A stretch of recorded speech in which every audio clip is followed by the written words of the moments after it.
Andrew, how are you, sir?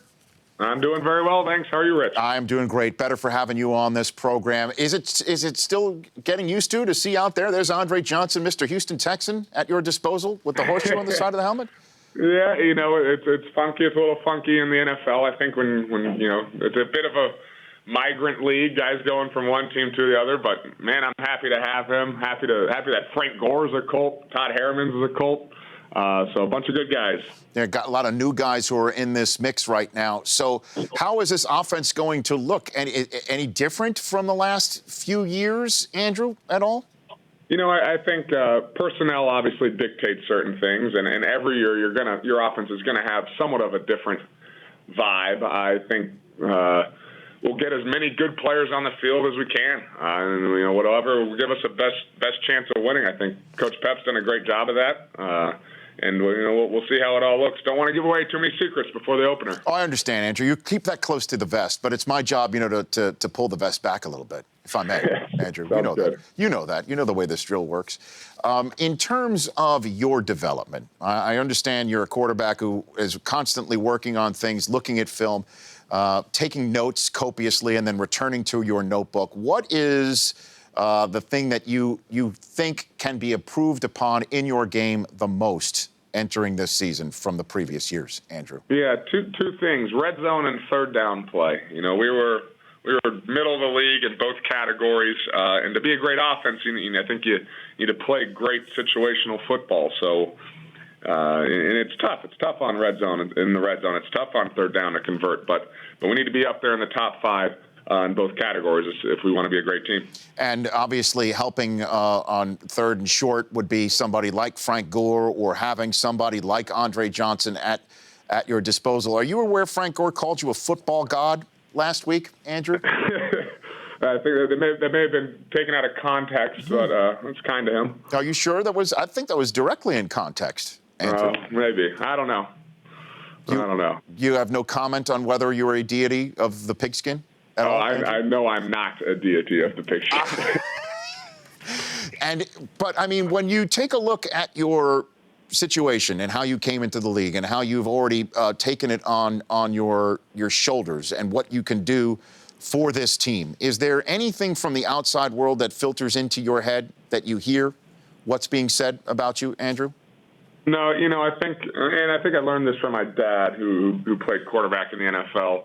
As well, and you learn it very quickly, I think, as a professional athlete. But by and large, as a pro, I don't think you can listen to anything that's said sort of outside the building, outside your family or your very close friends. And that goes for, I think, nice things or mean things, if you will. Both I think can get in you trouble if you start caring too much. I mean, you obviously listen to your coaches, your teammates, your family and close friends. Andrew Luck joining me here on the Rich Eisen Show. Why do you tell guys who give you good hits, good hit, Andrew? Why do you tell that to people? I have no idea. I think I've done it for a while.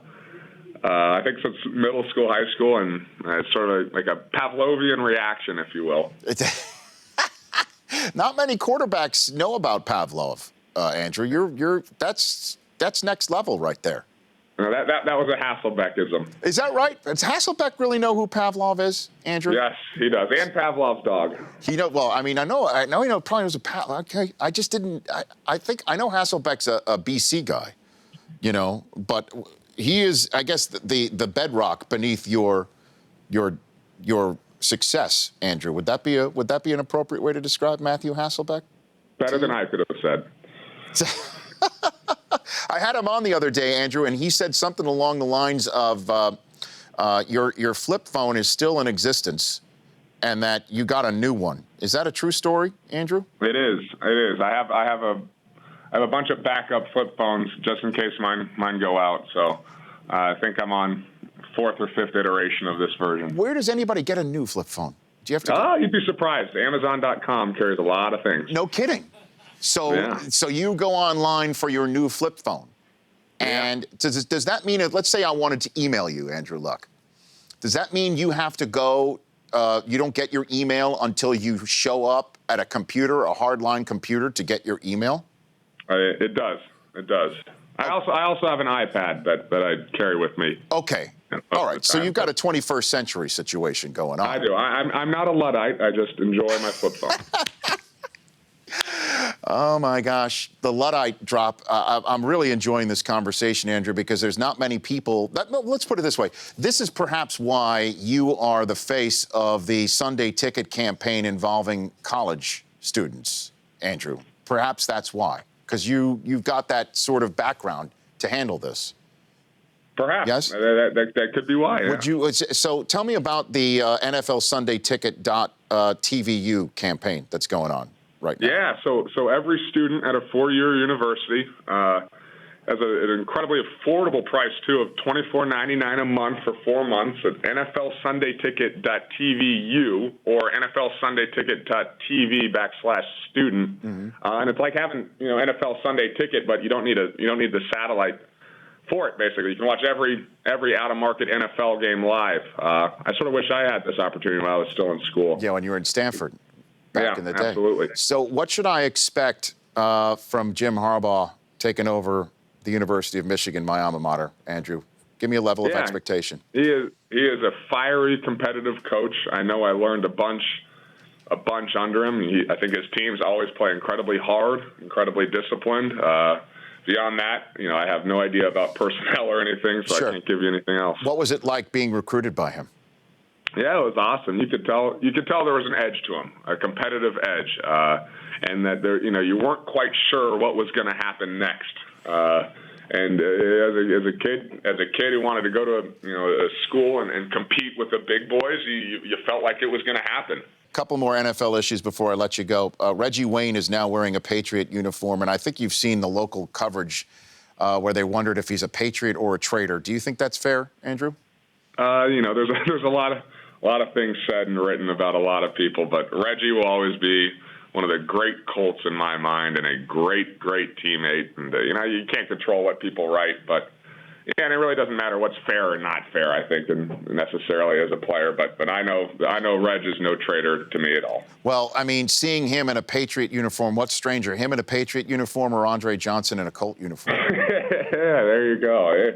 And Reg's not wearing 87. Someone told me he's wearing number 15, too. Well, 87's Gronk's, and I can imagine it would be very difficult to pull that off of his back, Andrew. Yeah. Let's be the one to try. We need to team up to make something like that happen. And I'd love to get your thoughts on RG3 no longer being the starting quarterback of Washington. Obviously, he's going to be a guy who's attached to your name because how you both came into the league. I'd love to get your thoughts on whether Robert Griffin III is getting a fair shake in your estimation in Washington, D.C., Andrew. I don't think I know enough about the Redskins or Washington, D.C. and what goes on. And I never really thought it appropriate as a quarterback to comment on other teams' quarterback situations. So I'll pass on that one, Rich. Okay, but what about just RG3, just knowing him and getting to know him throughout the process that you think might be able to help him throughout this turn in his career, Andrew? Yeah, I'm sure. Sure, he'll do all right. I've always enjoyed being around him and talking to him and hanging out with him when I have.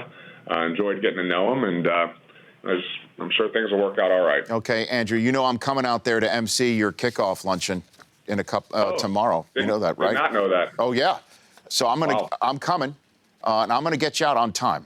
Okay, I'm an MC that I work quickly. I see the room. I just hit the open question and just take it one segment at a time and get everybody out of there. Okay? Sounds good. You all right? Sounds good. Okay, I'll see you in a couple of days, okay? All right, appreciate it. Don't forget about Sunday Ticket. Yep, no, of course. And trust me, this is a direct TV operation. We won't forget that. Thank you, Andrew. I appreciate it. Absolutely. You got it. That's Andrew Luck, Colts quarterback, NFL SundayTicket.tvu. Student-friendly at a low price of only $24.99 a month. The Rich Eisen Show, weekdays at noon Eastern. On Audience.